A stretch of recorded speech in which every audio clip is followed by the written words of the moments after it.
Welcome everybody. This is a great day.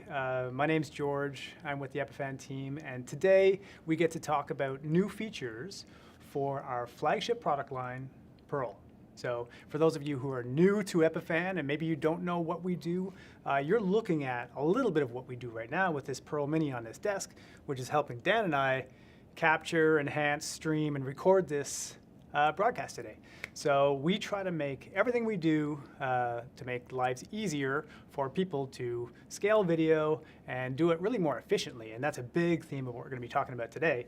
And Dan, you're looking pretty relaxed here. I'm feeling relaxed because now Epiphan is capable of having a fully automated video workflow. And the big feature actually that we're revealing today that's a new feature on Pearl is scheduling. And that enables you to pre-schedule all of your streams and all of your records. And when you pair that with some of our existing automation features like configuration presets and automatic file upload, the result is a fully automatic workflow that's very efficient, gives you peace of mind, and really helps you when you're working at scale. No, it's really cool. Like we're doing it today, and we're going to show you all of the behind the scenes of how this comes together. Dan prepared a great video for us to just go through each aspect of these automated tools. And then we have some killer guests lined up. So we have Jeremy joining us from Amman, Jordan, who's going to talk about his automated podcasts. This is a completely automated studio environment, and it's based entirely around Epiphan architecture. And then we have John Porterfield joining us, who's going to talk about what this means for that end user, the person who's trying to create content in a space where they don't want to deal with that technology. John is a master at making sure that everybody feels comfortable making video. And again, he's also using Epiphan's automation tools. And so we'll have them join us. And we're also going to invite you to join us as a live caller if you wish. And you can be on the show today. You can be asking questions. So if you're not up for that, to put your questions in a chat, and we'll get to all of them today. So we probably got about 15 minutes of meat of this act, and then we're going to turn it over to a Q&A and go as long as we want. But let's get it started by rolling the video that shows you exactly what Epiphan's automated features really are. Here's 3 tips to automate your video workflow with Epiphan. Configuration presets. Setting up your Pearl device is faster than ever. With just a few clicks, you can select presets for different recording and streaming scenarios.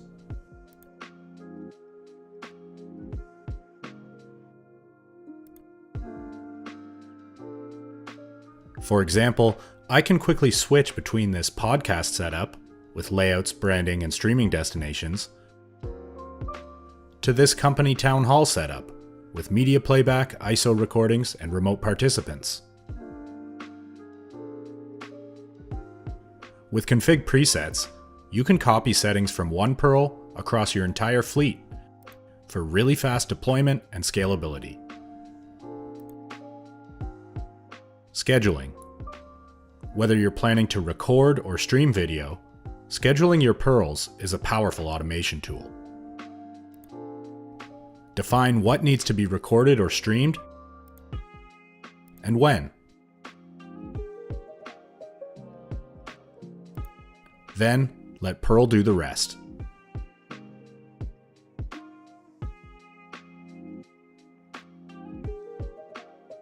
You can set start-stop times, create repeating events, and manage a calendar for all your devices. Scheduling will give you peace of mind that you'll never miss a record or stream, making your video workflow worry-free. Automatic file upload. When you're recording lots of video, managing your content at scale can be a challenge.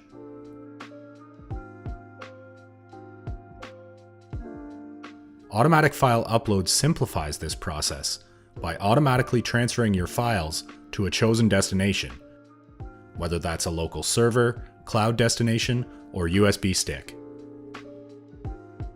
Seamless integration with your storage destinations means you can focus more on quality video and less on file management.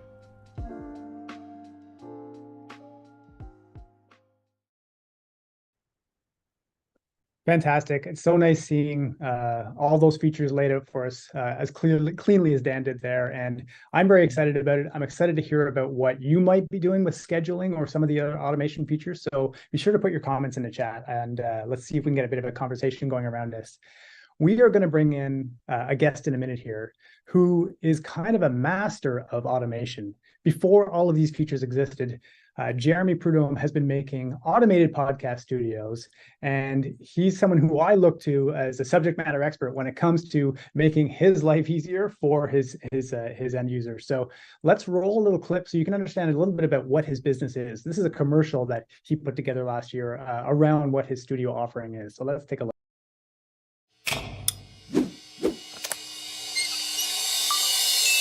All right, welcome to the podcast. So, you're a storyteller, a content creator, or a business owner, but you don't have the space, the equipment, or the technical knowledge to share your voice. Well, if you're in the Ottawa-Gatineau region, you're in luck.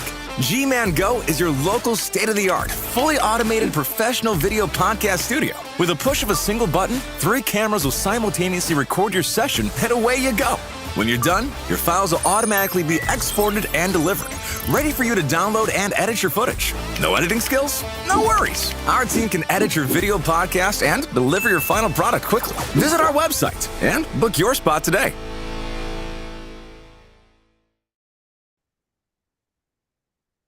It's a very cool studio you've built there, Jeremy. I've seen it with my own eyes. I know I get really excited every time I talk about it, but what are your customers, why are they coming to you for this studio? What do they get excited about? Yeah, I think it's the ease of use, right? So they walk in, they sit down, they press one single button, and they don't need any technical knowledge at all. And they always get a pro quality podcast. The quality never change. So it's really easy, user-friendly, and efficient. Nice. So I know you're using our configuration presets already. You're using our file management automation for your post side, because I know that's a big part of your business is doing the post on it. What does the ability to schedule the recording and streaming aspect in your studio, what does that do for you? Yeah, that's going to be pretty cool because it means even more efficiency, more peace of mind, right? My goal is really to automate everything on the production checklist. And every bit that I can automate and save time and being more reliable for the client, it's really, really good for me and for the clients. And so scheduling, what scheduling is going to bring to the table is that I'll be able to schedule and make sure that my clients don't even need to touch any piece of hardware. Right? Because right now they're only pressing one button, but having the schedule come in is going to make it even easier. And just a quick story, I did have a client that, I think he might have double pressed the button a little bit quick or something like that, or he forgot to press it and they lost, an hour and a half of content. And they were like, oh yeah, we didn't record. So yeah, again, it seems like it doesn't matter how simple you make a space like that. Like if you leave any room for error, they're going to find it. And so having buttons, we all like to push buttons, right? So yeah, it's a blessing and a curse. So I can see how scheduling kind of makes that. It kind of takes your spaces from being self-serve to automated, right? Exactly. Yeah. It's going to make it really easy for the clients to come in, sit down, and start talking. Yeah, you also talked about checklist. You said that word, and that's a word that keeps been rattling around my brain since we've been talking about this feature. Is when I think about these events, like Dan and I this morning, we had a checklist. We had 30 things we needed to do, and some of them are technical related, but quite a lot of them are content related or scheduling related. And I know if I can remove 1 or 2 or 3 of those checkpoints from that list, I'm much happier, right? It's just 3 things that I don't have to worry about. And I'm sure it's the same with your studio spaces, that you're just trying to eliminate those things that you have to remember, right? Exactly, 100%. Like sometimes it's the little things, right, that you want to eliminate, and the client is happier and it's easier for them, even for live streaming, right, to program it. It's going to be just an hassle-free. And on that note, I actually live outside the country of where my studio is. My studio is in Canada. I'm in Jordan right now. And so to program stuff while I'm sleeping, it makes it even easier for me, right? You're programming in your sleep. I admire that. That's amazing. I told everybody you were a master.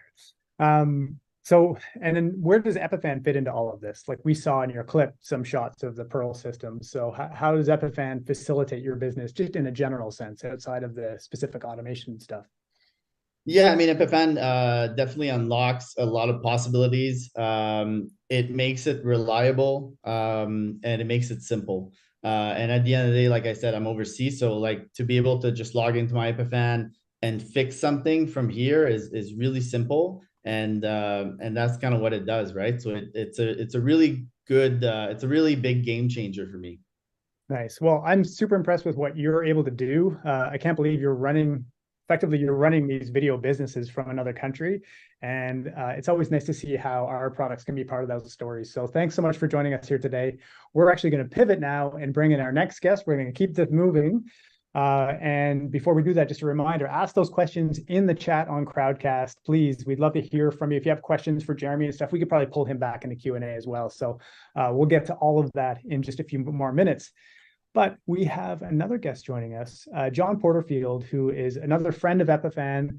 He's been on of our events before. And the reason we keep bringing John back is because he has such great insights into what his end customers are looking for from an ease of use perspective, kind of similar to what Jeremy is trying to do. Jeremy has self-serve customers, whereas John's customers, he's more solutioning for them. He's trying to give them solutions that they can work with that don't require a tremendous amount of oversight and technical knowledge to be able to operate, and especially in the house of worship area. So John, thanks for joining us today.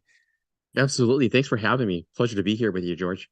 Yeah. So what does this world of automation unlock for you? I mean, you're doing a lot of this work already, and now you're basically got a few more tools in your toolkit with scheduling and file management and config presets. So what does that unlock for you? So I think it kind of unlocks, in particular, I think it kind of look at the house of worship space and churches and organizations that are looking for ways to minimize the complexity of sorts. It really kind of makes the workflow more efficient. So in terms of the scheduling feature, having the ability to pre-plan your activities through the new feature set, and just in using it, right, scheduling streams when they start, when they end, the recording feature, right? Those are elements that are really key, kind of going back to what you said about the checklist, right? Identifying where we need to make sure that we're having those things planned in advance. So I think it's going to help provide efficiency, and also with some of the people that are looking to create better efficiencies with their AV workflow, where, especially with volunteers at churches, where there's sometimes some complexity, for the volunteer that's serving in a church production, they don't do this every day, right? In terms of those of us that are in front of working with streaming productions or broadcast and video. So, giving them the tools in the tool bag to help them, I think is really key to help them and their teams that are working together to produce an event that they're pulling together. Can you tell us a little bit more about some maybe specific customers you have, just to make it more relatable to people? Like who are these people exactly? Like I think we have some images and photography around. Absolutely. So one of the clients is down in Montgomery, Alabama, actually, Jesus City Church, and we have a nano that's there. And again, this is like an example I'm kind of referring to in terms of a volunteer team that handles the church production. I'm helping manage it remotely, and creating better efficiency in their workflow. They have a pretty decent studio set up in terms of their church production, where they're doing live streams once a week or more. Then posting that up on YouTube and other types of platforms and make those available. And so it's key to create efficiency for their team, right? And this is, again, going back to that feature set of the automation, like the stream starting, right, in recordings and capturing that content to post and edit after the church service concludes. So, there's Montgomery and Alabama, and we're at Jesus City Church. And then as well as in Anaheim, another client is actually implemented a nano, and in their environment, again, they're in the middle of a building project, but we're looking at the areas of how to improve the efficiency of the workflow for automation, not only in terms of the live webcast, but also overflow rooms or offsite locations where you want to start a stream to send to another location. That could be another Epiphan nano acting as a decoder, receiving that using a protocol like SRT or something like that in that place. Again, looking at those areas. And so it's been really exciting to kind of see what we can do both on site as well as off site. On site and off site. That's a nice way to look at it. And I guess you're always thinking in that lens, right? Because you have to be a consultant with these people and you have to dial in and help them solve those problems. And I'm guessing half the time you're remote, right? Yeah, a good portion of where, obviously the past few years have kind of has been an indicator. A lot of us that are doing remote production, that work and working with clients. I mean, consulting and advising them is providing the right solution in place to help architect what will be a setup that will help service their needs for success, as well as for where I'm coming in and being able to help them remotely manage. And with the Nano, through Epiphan Edge and other parts of the process of the workflow, it gives me the ability to have insight into their environment, right? Which is key, because I'm the subject matter expert when it comes in behind the scenes, like with Jeremy, where he's doing it, or anybody here that's involved in this space. We're kind of making sure everything's running correctly and giving them giving the volunteer team and the local production team for the church confidence, right? Which is really key to their success, and knowing that, hey, I'm there along with them as kind of a co-pilot. Yeah. So we've talked a little bit about like what your customers are trying to achieve. And obviously these automations let them do a little bit more, but what does it mean for your business to have automation tools versus without having them? Like, does it give you more time? Does it give you peace of mind? Like, maybe just explain what it means for you as a service provider.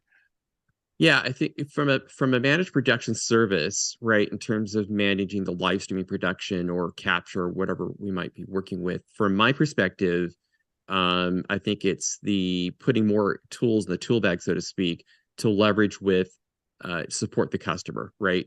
To ensure, really, at the end of the day, we're all trying to help the client or the customer in their project achieve a certain level of success. So I think there is a little bit of a peace of mind. I mean, we're all professionals. And we do things every day, but there's times where, going back to the automation component, did I start the stream, right? There's been times, I know, when I started webcast a decade ago and got into church production, I forgot to start the record feature, right? Oh yeah, it happened to us about a month ago. And I mean, we do this all the time, just like you, right? Yeah. And it doesn't matter if you're good at it. It's not a question of skill or right. a good list. You're going to forget something on that list. Like, absolutely. Yeah, so I think that checklist item, going back to it, is really key, right? This really helps kind of give me another tool in the tool bag, going back to that point of being able to, like, I can schedule it in advance. I can make sure things are going.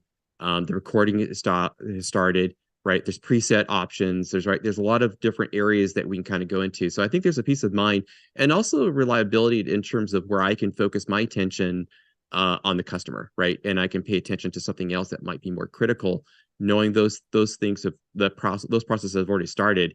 To me, from an automation as well as just an overall workflow, is really valuable. Yeah.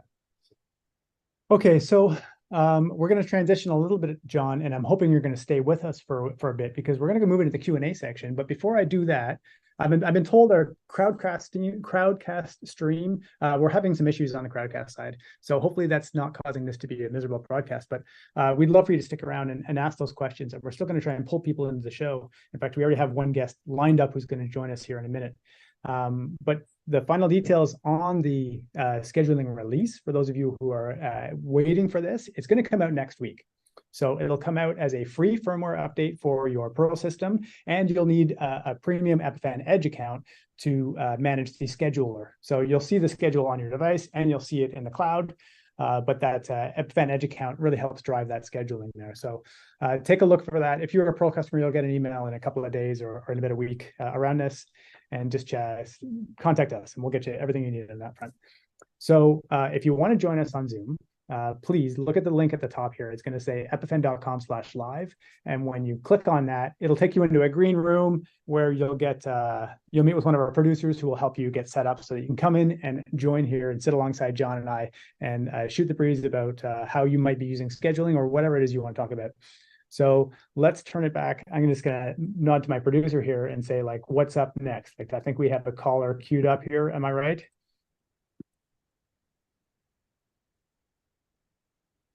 Okay, great. So we have Erich joining us, and I know Erich. Like, Erich is a friend of the family here at Epiphan. So welcome, Erich. Thanks for taking a few minutes for us today. Well, thank you, George. Thank you for being here.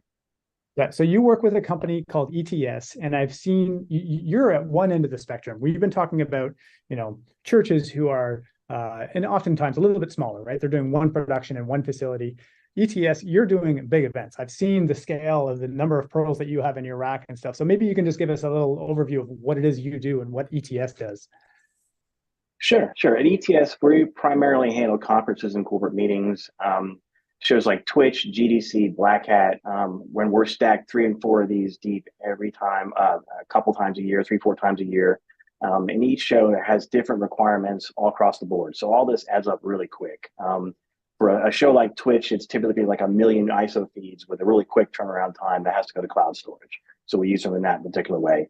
Medical meeting, we can have 10 or more concurrent rooms going to various different forms of capture, all on only a local network with no internet access. And then we might have a corporate meeting that requires pure edge management and has to, the files have to be uploaded immediately as soon as you hit stop and be erased on the device themselves. Or even you might have that wacky association that just has no money, but they have a crazy fast turnaround time. So you set up an extra channel on your Pearl 2 with layouts, and you punch live to tape and hope for the best and record the ISOs, So all without using vMix, by the way, no vMix involved. So you just never know what's going to come up. We have tons of different stuff happening to us, and the pearls are really flexible, and that flexibility has really helped us just stay on top of things. And the time sensitive nature of what you do always blows my mind. The fact that you have to you kind of have to do all your work in advance, because during the day of the event, I imagine your brain is just mush. You're just going through the motions of making sure you've done all your work ahead, right? It's kind of like an athlete. You do all your training and then you just show up and turn your brain off and run, right?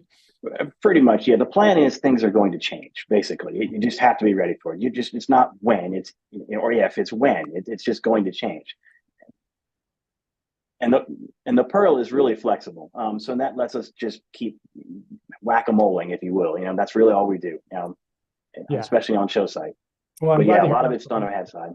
We always think we're designed around versatility, so that no matter what they throw at you, you can kind of figure that out. But what do these automation tools do for you? These new scheduling presets, and I know you're already using presets and probably the file management as well. But yeah, we use quite a bit of the file management and the presets. It really allows us automation for the in general lets us work smarter than harder, and the being able to automate the Pearl's flexibility is a huge part of our product and our workflow. Like for keynote sessions, the craziness happens always at the last second. So being able to run around and not have to worry about the records triggering at the right second when you have that last second fire drill is a real good safety net. I can't emphasize that enough. It's everything happens at the last second. So not having to worry about the records rolling while you're handling that guy that's just getting ready to go on is a big deal. Same thing goes for medical meetings. Lots of things happen at the same time, and you're always looking for ways to do more with less and work smarter than harder. And the automation in the Pearl really allows us to keep doing that. Work smarter and not harder. Awesome. Well, thank you. You always inspire us the way you take our products. We build them, we put them into the world, and it's very inspirational just to see how you and how John and Jeremy, you're all doing such different things, but you're really using the same fundamental hardware to do these incredible things. So thanks for taking a couple of minutes for us today. I'm told we have another caller lined up, so we'll probably get that person. Oh, okay. We just have word there isn't another caller, but we do have a couple of questions coming in. And if you have questions, please put them in the crowdcast and we'll answer them here on the or on YouTube. And we're streaming to YouTube and crowdcast today. And in fact, that brings us to the very first question, which is somebody asking about how many streams can Pearl send simultaneously? Well, when we do these shows, we'll sometimes stream to 4 different social networks at the same time. And depending which Pearl model you have, you can do 6 streams, you can do 8 streams if you wish. And so it's usually not an issue on that front. Knock yourself out. Multi-streaming and simulcasting is a pretty awesome thing to do and get more of a reach out of an event like this, especially if you can find different audiences on different events. So I'm just checking to see if we have more.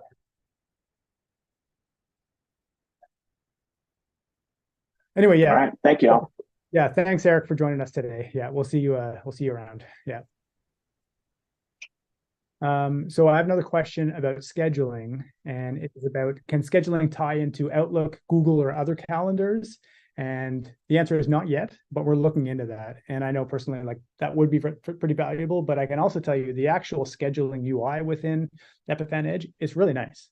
It's some of the nicest work I think we've done as a development team. So I think you'll find it's quite accommodating there, and we'll keep an eye out for the Outlook and Google integrations coming later in the year. Absolutely.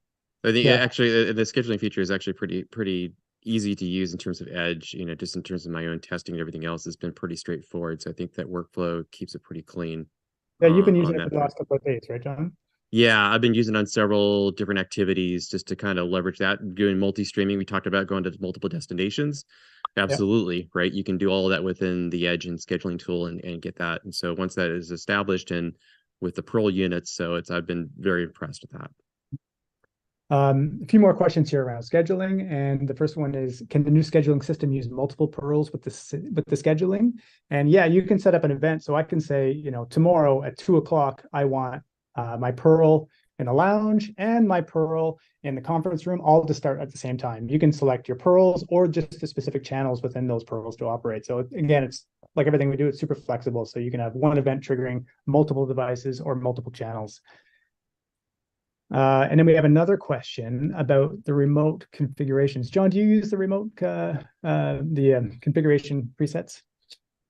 I'm working on some of those right now to start using some of the presets to implement for certain processes or processes in certain workflows. So absolutely, those presets are nice.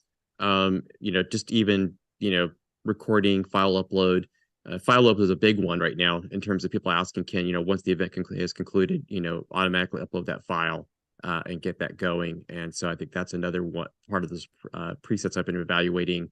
Just see how we can implement it, right? It's going back to that point you made, George, earlier about how do we improve the success factor of, like Eric was bringing up, a lot of times we're doing a lot of things, right? And if you have an event in production, those presets are really helpful if you can automate that process, how those pre-configured, ready to go is part of the workflow setup.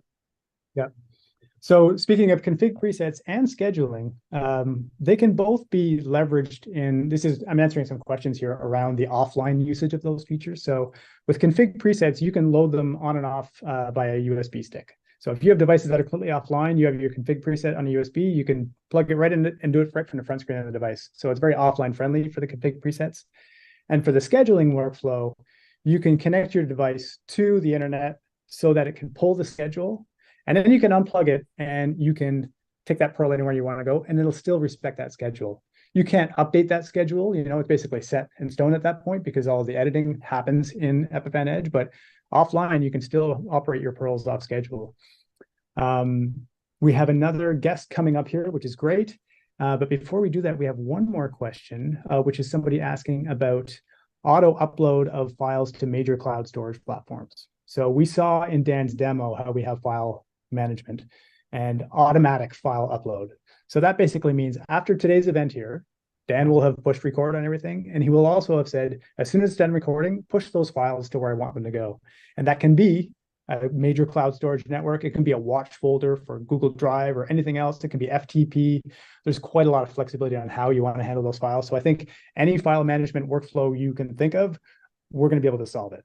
Someone's going to call me out on that and tell me when we can solve it, but I'm pretty sure we can solve just about any one of them. So we have a new guest coming in here now. I'm told.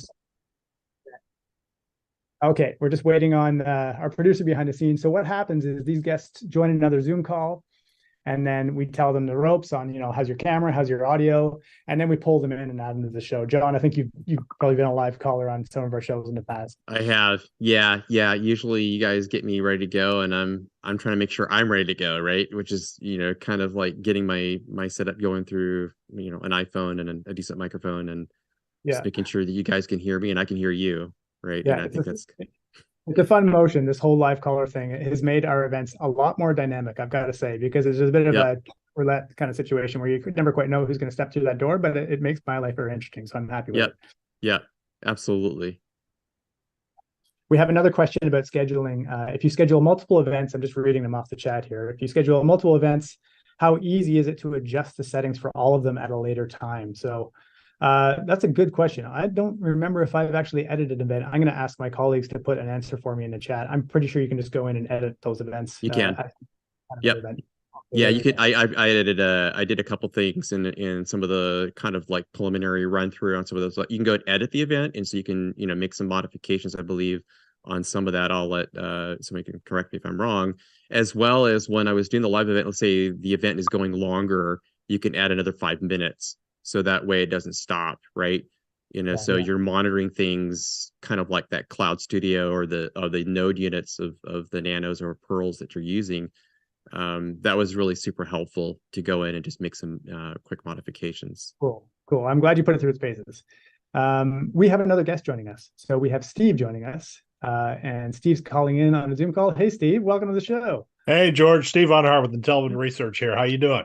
I'm great. I always like talking to you. You talk to so many people who are really smart in this industry, so you usually ask good questions. So what have you got lined up for us today? Well, I'm just interested in you talking a little bit about use case categories that open up for you now as a result of the expansion of the scheduling capabilities. So it seemed like the Perl now becomes a viable alternative, for example, for EDU lecture capture and like. You have a lecture at 10 a.m. every Monday, Wednesday, and Friday, and you capture that automatically, for instance.